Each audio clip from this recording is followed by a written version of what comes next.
नमस्कार, मैं शिवानी श्रीवास्तव। आज के हमारे इस कार्यक्रम में आपका बहुत बहुत स्वागत है। आज हमारे कार्यक्रम में योग गुरु श्री त्रिभुवन जी पार्थ हैं। सर, आपका बहुत बहुत स्वागत है। नमस्कार सर, आज हम आपसे पूछना चाहेंगे कि त्रिदोष क्या है। त्रिदोष जो है वो क्या है, उसका हमारे शरीर पे क्या प्रभाव पड़ता है, क्या इम्पैक्ट पड़ता है।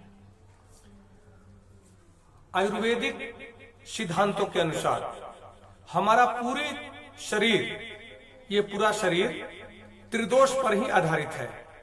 त्रिदोष अर्थात वात पित्त कफ, इसको 3 प्रकार का दोष कहा गया है।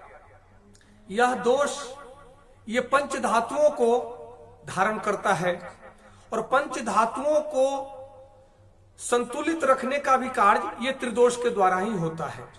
त्रिदोष के द्वारा ही पंच प्राणों को संतुलित करने का कार्य होता है।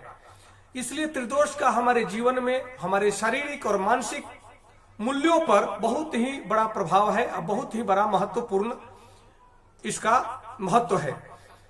त्रिदोष वात पित्त कफ, जब त्रिदोष समान रूप से हमारे शरीर में समत्व रूप में होते हैं, संतुलित होते हैं, तब हमारा शरीर स्वस्थ और प्रसन्नचित ऊर्जावान होता है। और जब यह त्रिदोष प्रकुपित होते हैं, त्रिदोष जब विकृत होते हैं, अर्थात वात का बढ़ जाना, पित्त और कफ का दब जाना, यानी असंतुलित होना, त्रिदोषों का असंतुलन ही रोगों की उत्पत्ति है।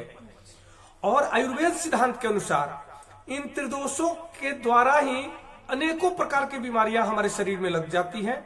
और आयुर्वेद सिद्धांत के अनुसार हम त्रिदोष के आधार पर ही आयुर्वेद चिकित्सा करते हैं।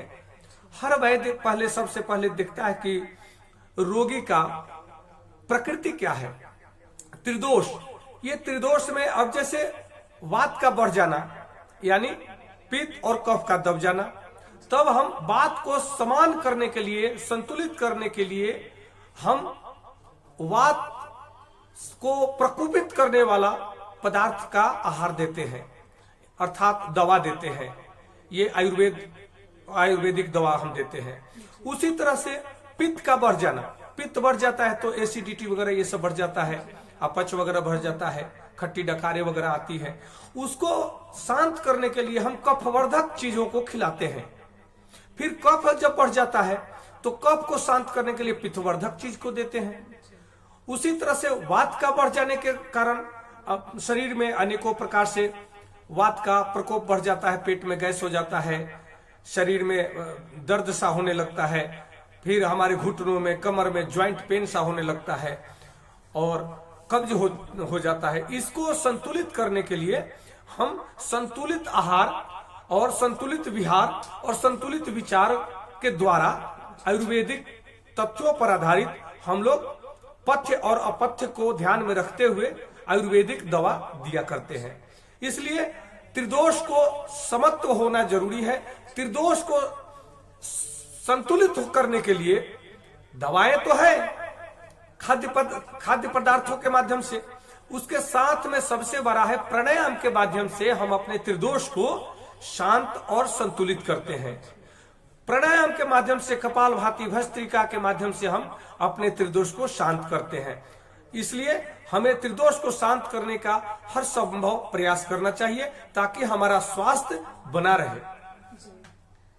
सर, बहुत बहुत धन्यवाद आपका, हमें इतना अच्छा ज्ञान देने के लिए, त्रिदोष के बारे में बताने के लिए। और मुझे उम्मीद है कि इसका सभी लोगों को फायदा होगा। सर, धन्यवाद। नमस्कार। नमस्कार।